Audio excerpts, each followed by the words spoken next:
Assalamualaikum warahmatullahi wabarakatuh. Jangan lupa tonton Tabung Wakaf Umat Official, subscribe, like, and share.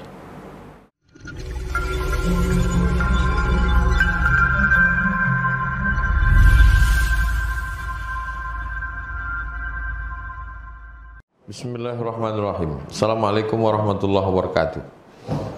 Berapa kita mengeluarkan zakat emas kalau dia ada 100 emas? Satu emas itu berapa gram? 2,5 gram. Berarti 100 emas 250 gram. 250 gram sama dengan 250 juta. 2,5%. Jadi kalau 1 jutanya 2,5 juta, 2,5 juta, nah itulah 2,5% dari 250 juta keluarkan sebagai zakat setiap tahun. Jadi kalau beli cincin 1 5 gram belum, gelang 10 gram belum, rantai belum. Begitu mencapai 85 gram, catat, mencapai 85 gram pada tanggal 1 Muharram, misal 1 Muharram 1442, baru dikeluarkan zakatnya 1 Muharram 1443. Begitu cara menghitung zakatnya. Setahun sekali keluarkan 2,5%. Jadi kalau saya sampai mati Pak Ustadz ini tetap bertahan, keluar tiap tahun. Oh, saya nggak mau keluar zakat Pak Ustadz, kurangi di bawah 85 gram. Bagaimana caranya? Diinvestasikan. Sebetulnya ini ajaran Islam, bagaimana kita jangan menyimpan harta, tapi kita investasikan. Dia sama seperti air sumur. Air sumur itu kalau tidak ditimba-timba, dia berminyak, busuk. Tapi kalau dia ditimba, datang air baru. Jadi sirkulasi ekonomi itu berputar, bukan stagnan. Ini tentang masalah zakat 100 emas. Bagaimana mengatasi rasa bersalah karena kurang silaturahim karena pandemi? Merasa bersalah pada perbuatan yang tidak salah itu kerja setan. Merasa berbuat baik padahal belum buat baik itu juga kerja setan. Jadi kita tahu standar ukuran itu dari ajaran Islam. Jadi kalau kita misalnya makan babi itu salah apa enggak salah? Salah. Tapi kalau kita tersesat di hutan, pilihannya cuma 2, antara mati dan makan babi, pilih mana? Nah, buktinya mau buat salah. Karena menurut ilmunya tidak salah. Begitu juga dengan silaturahim ini, kita memang 3 yang sangat rentan dengan COVID. Yang pertama, anak kecil. Yang kedua, orang tua. Yang ketiga, orang kena penyakit bawaan. Kalau dia ada penyakit paru, jantung koroner, darah tinggi, diabetes, itu kalau penyakit bawaan itu mudah dia terkontaminasi virus ini. Oleh sebab itu, kenapa kita mengurangi silaturahim pada orang-orang lanjut usia? Karena imun dia lemah. Kalau imunnya lemah, maka dia cepat. Nah, oleh sebab itu, maka perbuatan kita itu tidak salah. Yakinkan diri kita bahwa kita tidak salah. Kata setan, kau salah, kau salah, kau salah, kau salah. Tidak. Menang kita, kalah setan. Kalah kita, menang setan. Dia terus berbisik. Allazi waswisu fi sudurin nas minal jinnati wan nas. Apalagi zaman sekarang bisa melalui video call, bisa kirim pesan. Jadi mengurangi itu untuk menyelamatkan mereka yang tua-tua. Ini ceritanya agak panjang sedikit dan perlu konsentrasi. Nah, kakak saya suaminya meninggal. Bagaimana pembagian warisannya? Suaminya memiliki 2 kakak perempuan dan ibu. Kakak perempuan pertama sudah meninggal, memiliki suami tapi tak punya anak. Kemudian ibu beliau meninggal. Jadi ahli warisnya tinggal 1, kakak perempuan. Memiliki suami dan 1 anak angkat. Lalu suami kakak meninggal, memiliki istri dan 2 anak laki-laki. Suami kakak saya, suaminya meninggal. Ini tak kemana-mana ceritanya ini. Bentar ya. Suami kakak meninggal, memiliki istri dan 2 anak laki-laki. Maknya tadi katanya ada ibunya sudah meninggal. Kemudian ada kakaknya, kakak tak dapat karena ada anak laki-laki. Istri dapat berapa? Istri dapat 1/8 karena ada anak. Jadi kalau harta warisannya 1 miliar, maka istri mendapat 125 juta.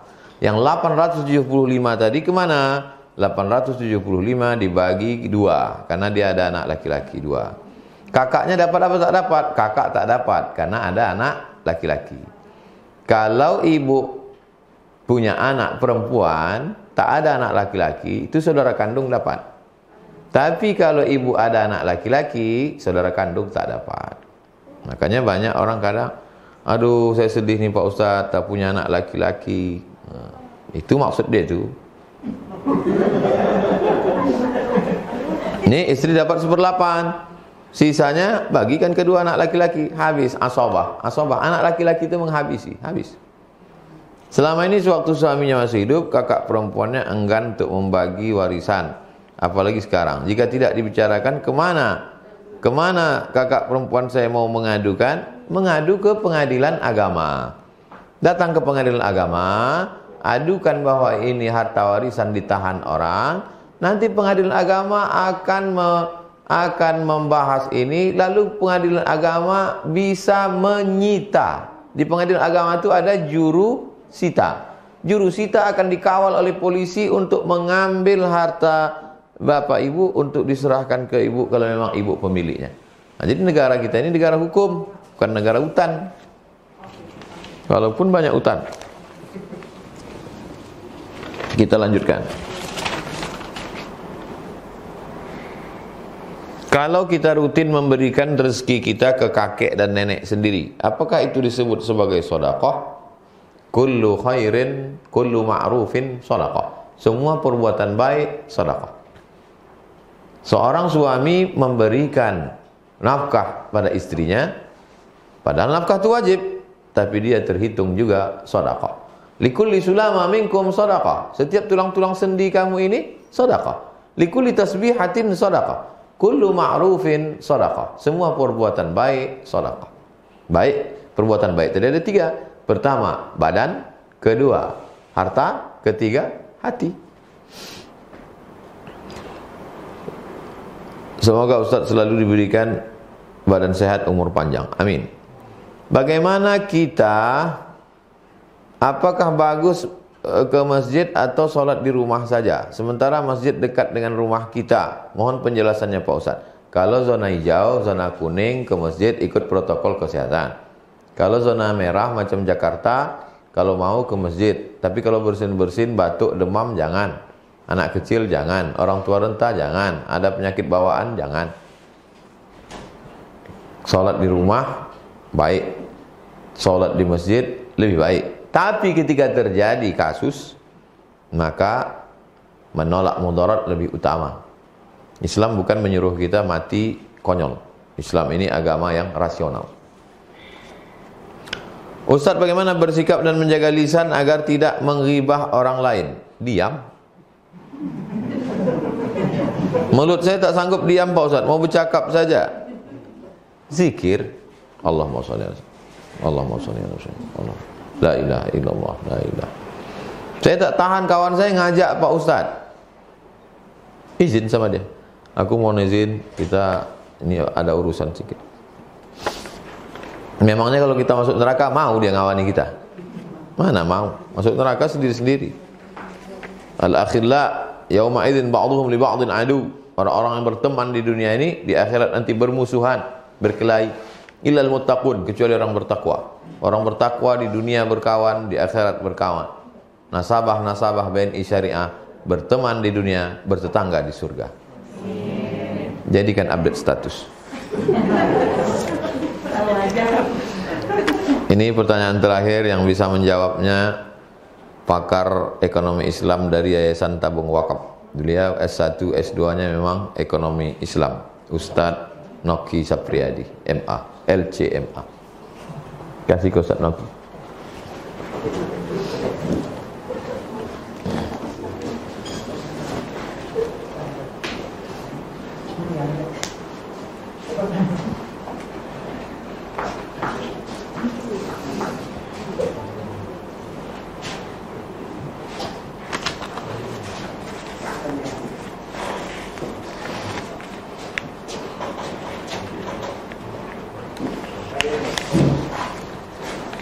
Fadhal.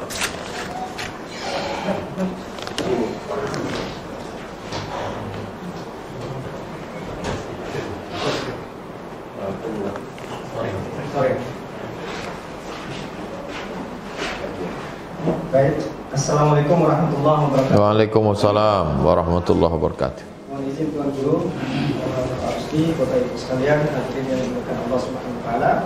Pertanyaannya, apa perbedaan bank syariah dan bank konvensional? Sepengetahuan saya, yang tidak termasuk riba itu kalau usahanya rugi sama rugi, kemudian untung sama untung. Sementara pembayarannya sudah ditetapkan di muka. Bagaimana kalau kita rugi? Gimana cara menanggapinya, Ustaz? Ini pertanyaan tentang teknis perbankan syariah ini ya, Pak Pincap. Mungkin Pak Pincap sebenarnya juga bisa memberikan jawaban ini. Ini sebenarnya mungkin maksudnya seperti apa sesungguhnya pembagian untung dan rugi di bank syariah? Bagaimana konsep berbagi hasil di bank syariah? Kalau kita lihat di fatwa di Bank Syariah Nasional, pembagian bagi hasil di bank syariah itu menganut prinsip bagi pendapatan, artinya dari gross profitnya, atau dalam istilah fatwa itu pembagiannya dengan istilah net revenue sharing. Jadi bagi hasil itu dari pendapatan atau omset atau sebelum dikurangi dengan biaya-biaya. Gitu, kira-kira begitu. Jadi baik dari sisi usaha nasabah maupun dari sisi bank sebagai pengelola usaha, sebagai penerima dana titipan dari masyarakat dalam bentuk tabungan giro deposito. Nah, itu konsep bagi hasilnya dari pendapatan sebelum dikurangi biaya-biaya. Sehingga selagi bank syariah itu beroperasi, selagi bank itu masih menjalankan kegiatan usaha dan menghasilkan pendapatan, maka nasabah tetap akan mendapat bagi hasil dari hasil usaha bank. Begitu. Jadi katakanlah misalnya pendapatannya 100 miliar selama 1 bulan, maka sebelum dikurangi biaya-biaya operasional bank, dari 100 miliar inilah dibagi hasilkan kepada nasabah penabung, nasabah giro, nasabah deposito yang akadnya itu mudharabah berdasarkan persentase di muka. Persentase itu disebut nisbah. Katakanlah 50-50 atau 30-70. Jadi dari 100 miliar tadi langsung dibagi 30-70. Katakanlah 30 untuk bank, 70-nya untuk nasabah. Nah, jadi sebelum dikurangi biaya-biaya operasional. Jadi ketika bank syariah beroperasi tidak secara efektif, efisien biaya-biayanya, maka nanti akan akan menciptakan ketidakseimbangan laba rugi di dalam usaha bank syariah itu sendiri. Gitu. Jadi insya Allah Bapak Ibu, inilah yang aslah, yang utama, yang lebih baik penerapannya menurut Dewan Syariah Nasional di dalam operasional bank syariah. Karena kalau dibagi setelah dikurangi beban-beban operasional bank, akhirnya nanti ketika beban operasional bank ini tinggi sehingga menciptakan angka defisit, apa yang mau dibagikan kepada nasabah, kan gitu.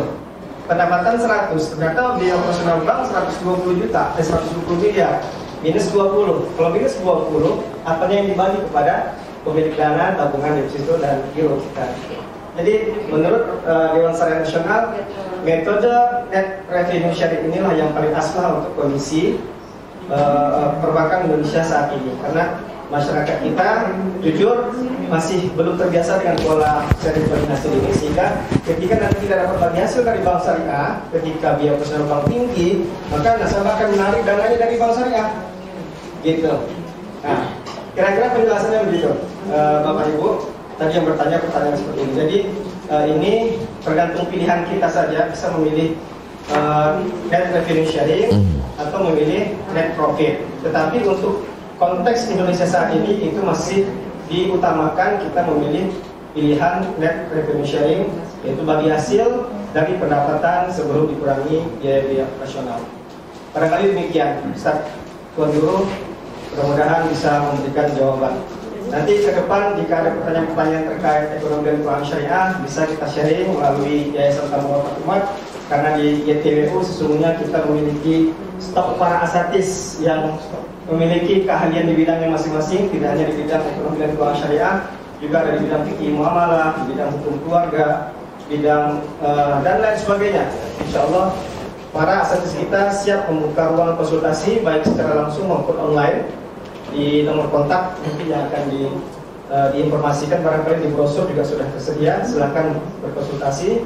Mudah-mudahan kehadiran YTWU di tengah-tengah umat ini mendatangkan manfaat dan keberkahan bagi kita semua. Demikian, terima kasih. Wassalamualaikum warahmatullahi wabarakatuh. Waalaikumsalam.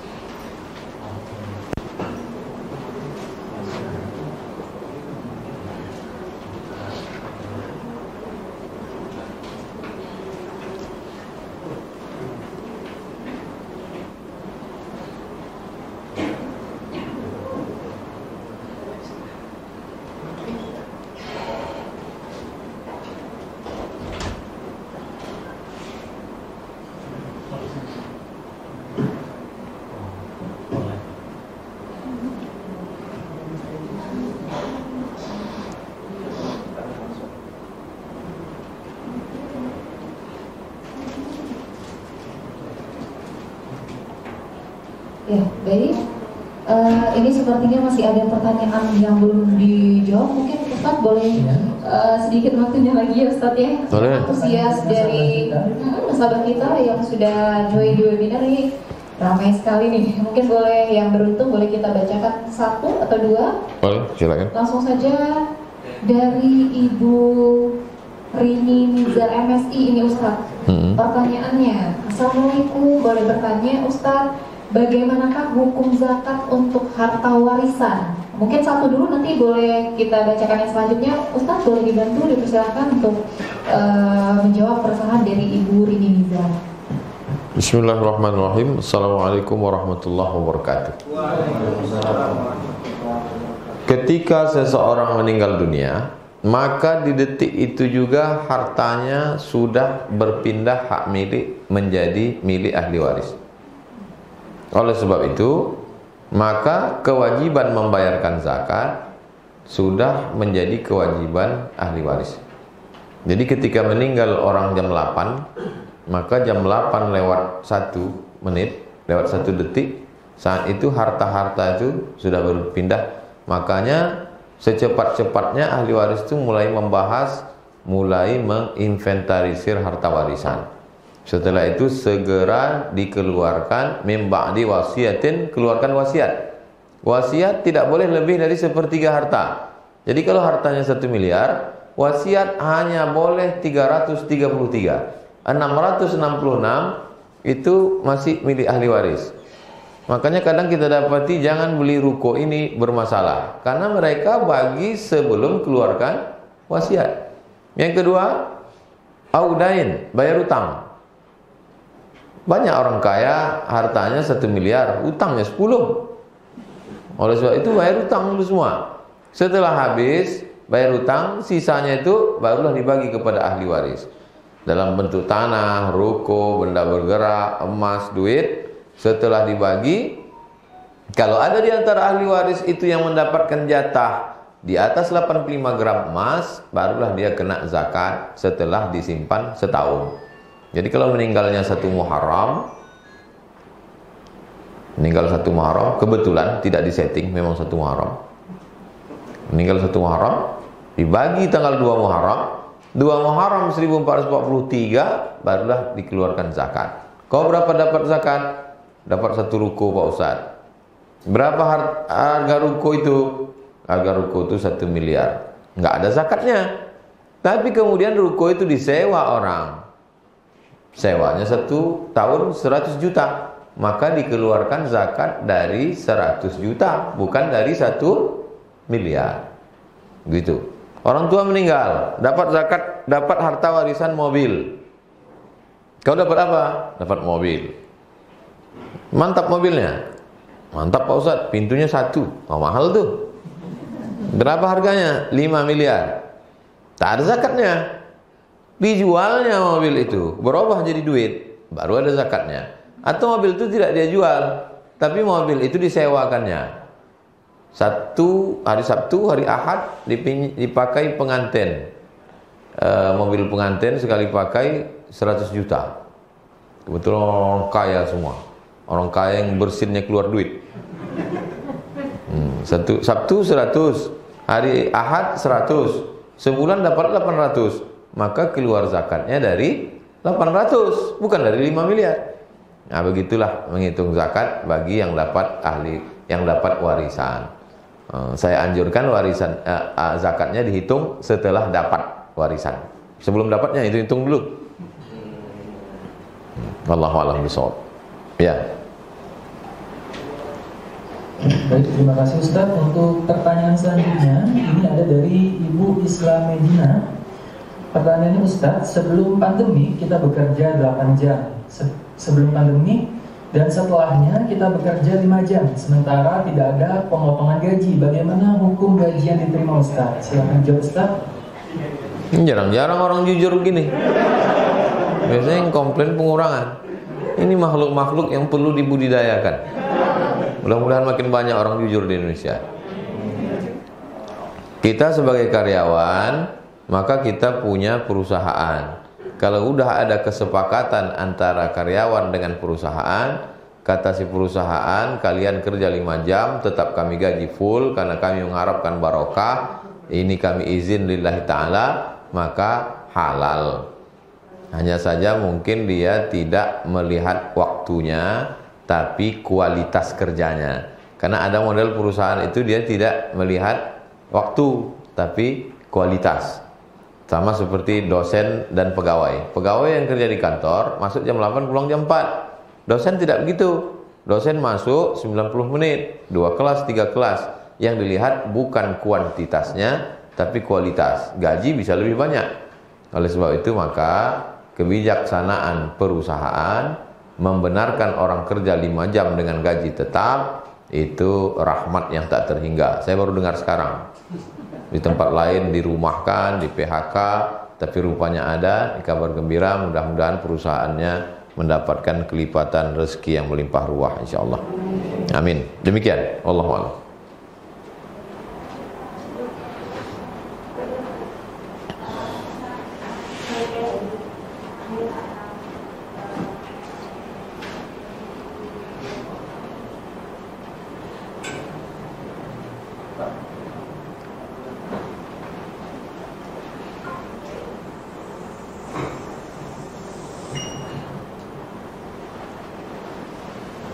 Untuk pertanyaan penutup langsung kita bacakan saja. Yang beruntung dari Ibu Nurhayati.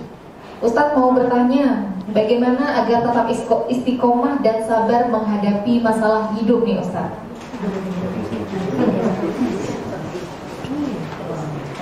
Apa pertanyaannya? Pertanyaannya Ustadz, bagaimana agar kita tetap istiqomah dan sabar menghadapi masalah hidup? Ya ayyuhalladzina amanu ista'inu bis-sabri was-shalah.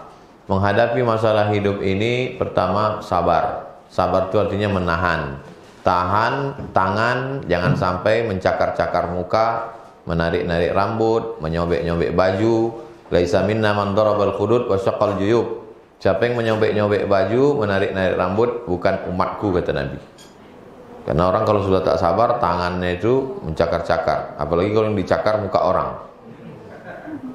Tahan tangan, tahan mulut. Mulut jangan caci maki, sumpah serapah, keluar kebun binatang dari mulutnya. Yang ketiga, tangan hati. Tahan tangan, tahan lidah, tahan mulut. Itu arti sabar. Setelah itu wassalah. Banyak-banyak sholat. Pagi sempat-sempatkan sholat duha. Malam sempat-sempatkan sholat witir. Tengah malam sempat-sempatkan sholat tahajud. Sempat-sempatkan qobliyah ba'diyah. Itu semua sholat itu menguatkan kita. Inna sanulqi 'alaika qaulan tsaqila. Kami akan memberikan engkau kalimat yang berat. Nabi Muhammad itu menerima kalimat yang berat. Maka bangunan berat pondasinya mesti kuat. Pondasi yang kuat itu adalah salat. Hubungan koneksi kita dengan Allah salat. Makanya apapun yang terjadi, mendapat berita yang berat, segera ambil wudu, salat sunat. Kalau kebetulan pagi, salat duha. Kalau kebetulan malam, salat witir. Tengah malam, salat tahajud. Tak tahu ada waktu apa, salat sunat mutlak, usolli sunnatan. Atau salat sunat hajat. Hajatnya apa? Salat sunat 2 rakaat, minta di sujud terakhir. Aqrabu ma yakunul 'abdu min rabbih wa huwa sajid. Orang paling dekat dengan Allah ketika dia bersujud. Aksiru fihi doa. Perbanyaklah doa. Nah, jadi kita senantiasa pertama sabar, yang kedua salat, sambung silaturahim, baik hablum minallah, baik hablum minan nas. Dunia ini tempat ujian. Dunia tempat ujian. Jadi kalau ada orang berharap hidup tanpa ujian, dia salah masuk. Alam kubur aja masih ada ujian lisan, apalagi dunia. Mudah-mudahan kita semuanya selamat ujian dunia, selamat ujian liang lahat, selamat ujian padang mahsyar, masuk surga Jannatul Firdaus. Terima kasih. Assalamualaikum warahmatullahi wabarakatuh.